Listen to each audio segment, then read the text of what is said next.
भारद्वाज नाम है मेरा। यहाँ पर जो आप रिजर्वेशन बिल के लिए पहुंचे हैं, क्या क्या आपकी मांग है? देखिए, रिजर्वेशन बिल की जहाँ तक बात है तो एक समय रिजर्वेशन बिल ऑलरेडी आया, राज्यसभा से पारित हुआ, लोकसभा में जिस तरीके का तहलका मचा और तीन पॉलिटिकल पार्टी के 3 चीफ ने, शरद पवार, माफ कीजिएगा, शरद यादव, मुलायम सिंह यादव और लालू यादव, इन तीनों ने बहुत उस समय पे तहलका मचाया था कि हमारी महिलाओं का क्या होगा। और रिजर्वेशन की जहाँ तक बात है, आज ये मुद्दा उठ रहा है, जबकि ये ऑलरेडी भाजपा जिस समय पे ये अपने मैनिफेस्टो में लाई, पहली बार जब 2014 के सत्ता में जब वो आई तो मैनिफेस्टो का लगभग सारा मुद्दा भाजपा के द्वारा शॉर्ट आउट किया जा चुका है, लेकिन वुमेन रिजर्वेशन बिल अभी भी अधर में अटका हुआ है। कोई पार्टी या फिर कोई भी जो लोग जिनकी बातें सुनता है भारत, वो कोई भी आज तक इस मुद्दे लेकिन आप कह रही कोई भी पार्टी उठाने के लिए तैयार नहीं है, लेकिन बीजेपी कहती है हम महिलाओं के साथ हैं। कौन सी महिलाओं के साथ है बीजेपी? अगर तो मैं वही बात तो आपको कही अभी कि 2014 में जब वो पावर में आए तो उनके मैनिफेस्टो में था कि हम 33% आरक्षण लेकर के आएंगे महिलाओं का, तो वो कहाँ है? सब कुछ तो हो गया, राम मंदिर उनका मुद्दा था वो हो गया, 370 हो गया, मतलब उनके मैनिफेस्टो का जो भी पार्ट था most of them have been fulfilled except women reservation bill. और मैं आपको बताना चाहूंगी अपने तरफ से कि मैं इस मैटर पे ऑलरेडी पीएम को, स्पेशली पीएम एंड जो भी अदर डिपार्टमेंट्स उनको लिख चुकी हूँ। जो पीएम के यहाँ से जवाब आया था मुझे, वो इतना निराला सा जवाब था, मैं उसको निराला ही कहूंगी, अनोखा सा जवाब था, और जिसको मैंने हर पार्टी के जो चीफ थे सबों को लिखा, बट किसी के पास से मतलब एक चिट्ठी का जवाब तक नहीं है। मैंने उनको कहा था कि आप या तो 33% जो आपका बिल था, और मैं अब 33 की बात नहीं करूंगी, 33 की बात कभी और हुई थी, अब भी हमें जरूरत है 49% रिजर्वेशन की, हमारी महिलाओं की भागीदारी है। ये सरकार और जो हमारा सिस्टम है वो महिलाओं का जो रोल है वो जीडीपी में मानता ही नहीं है। वो सोचता है कि वो घर में पालने पोसने के लिए, बच्चे के लिए किचन तक ये महिलाएं सीमित है, इनका कोई रोल नहीं है। जबकि महिलाएं वोट बैंक का तो पार्ट है ना। अगर आप वोटिंग परसेंटाइल जब आप जाकर के देखते हैं किसी भी स्टेट में, जब इलेक्शन होता है, विधानसभा का चुनाव होता है, सेंट्रल लेवल पे अगर लोकसभा का चुनाव होता है, तो महिलाएं बढ़ चढ़ करके हिस्सा लेती है। महिलाओं का वोट परसेंटाइल कहीं अधिक होता है पुरुषों की अपेक्षा, लेकिन अभी तक वुमेन रिजर्वेशन के ऊपर एक भी लोग, सो कॉल्ड जो पार्टी के मुखिया लोग हैं, वो कुछ भी बोलने को तैयार नहीं।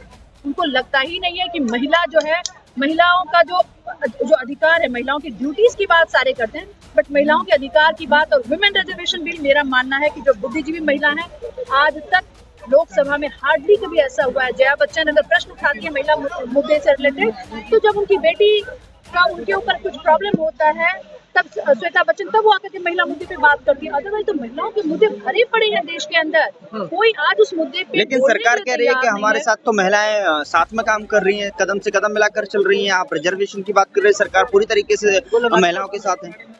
कोई नहीं है, एक भी महिलाएं पूरी तरह से सरकार के साथ है, आप ये कह रहे हैं। हम नहीं कह रहे, सरकार कह रही है। हम नहीं कह रहे, सरकार कह रही है। महिलाएं जो है ना, वो घर में कहते हैं ना, ये सिस्टम ऐसा बना हुआ है, और समाज और सिस्टम, मैं समाज और सिस्टम की जब बात करती हूँ तो मैं सरकार और पार्टी में भी महिलाओं को रिजर्वेशन दिया जा रहा है। अब तो हाँ जी, पार्टियों में भी रिजर्वेशन दिया जा रहा है। कौन सी पार्टियों में? आप मुझे बताइए। आप जो सदन में जो है महिलाएं, ढूंढ के लाया, खाली सदन में महिलाओं के लिए आरक्षण है, महिलाएं बैठी हैं, सहभागिता निभा रही हैं। कौन सी महिलाएं बैठी हैं? और कोई नहीं, जो महिलाएं बैठी, कौन सी महिलाएं हैं? वो जया बच्चन है, वो किसी न किसी मुखिया की बेटी है, वो उनका महिला से रिलेटेड कुछ भी नहीं है। जब तक स्मृति ईरानी है, आप भूल गए हैं।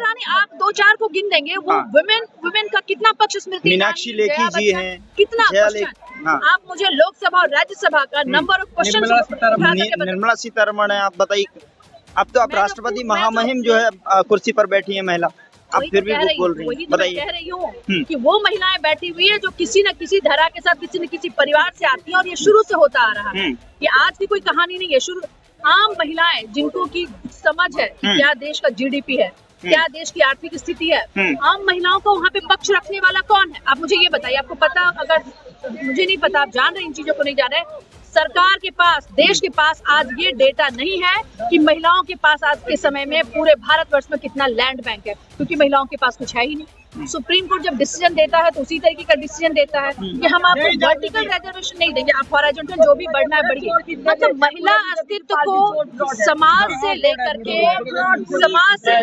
जो पॉलिटिक्स है, जो सिस्टम है, वो भी उसको मानने के लिए तैयार नहीं है। हाँ, तो लेकिन अगर आप दूसरी तरफ कहती हैं कि जो है महिलाएं वहाँ पर बात रखने के लिए नहीं है, क्या ये जो महिला आरक्षण के लिए आप जो इतना बड़ा आंदोलन छेड़ रखा है, 2024 की आहट की वजह से आंदोलन बाहर निकल कर आया, 2024 अब जो है चुनाव है, लोकसभा चुनाव है, तो क्या आपको अब याद आ रहा है? ये आहट बहुत पहले ही आ जाना चाहिए। हाँ। ये आज ये आहट हो सकता है दिल्ली में हो रहा हो, हाँ। लेकिन अगर आप गांव में जाएंगे तो हर कोई अपने अधिकार की बात कर रहा है। महिलाओं की ड्यूटीज तो बंधी हुई है, लेकिन अधिकार किसी के पास नहीं है।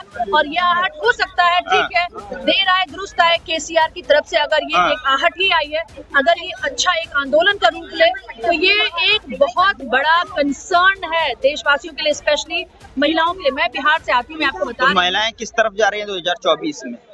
अब ये बैठे बैठे मैं कैसे बता दूं कि महिलाएं किस तरफ जा रही हैं? आप किस पार्टी की तरफ? मैं किसी पार्टी को सपोर्ट नहीं करती हूँ। नहीं, आप किसको देंगी? मैं किसको दूंगी? जो महिलाओं की बात, मैं तो बताइए आपको कि मैं तो पीएम को चिट्ठी लिखी, पीएम ने बोला कि हम बाकी क्या जवाब आया पीएम की तरफ से? पीएमओ की तरफ से क्या जवाब? पीएमओ की तरफ से जो जवाब आया मुझे, वो ये जवाब आया, जब मैंने उनसे बात करी कि आप इतना तो कम से कम 25% रिजर्वेशन में 2011 का आपके पास सेंसस है, तो जितनी भी महिलाएं हैं SC ST की, उनको प्रो डाटा बेसिस पे आप उनको आरक्षण दे दीजिए। मुझे जवाब आया कि हम सारे पार्टी लीडर से हम बात करेंगे, उसके बाद से हम आपको इसका जवाब देंगे। आज वो मैटर को लगभग 3 साल होने को आया है और उस चिट्ठी को मैंने सबों को भेजा है, एक आध को छोड़ करके किसी के पास से उस मैटर के ऊपर आज तक मुझे कोई जवाब नहीं आया। क्योंकि उनको पता है, घर के मर्दों को भी पता है कि महिलाओं को हमें कैसे कंट्रोल करना है। वो महिला अस्तित्व को हर कोई नकार रहा है। मैं तो यही कहना चाहूँगी। चलिए, बहुत बहुत शुक्रिया।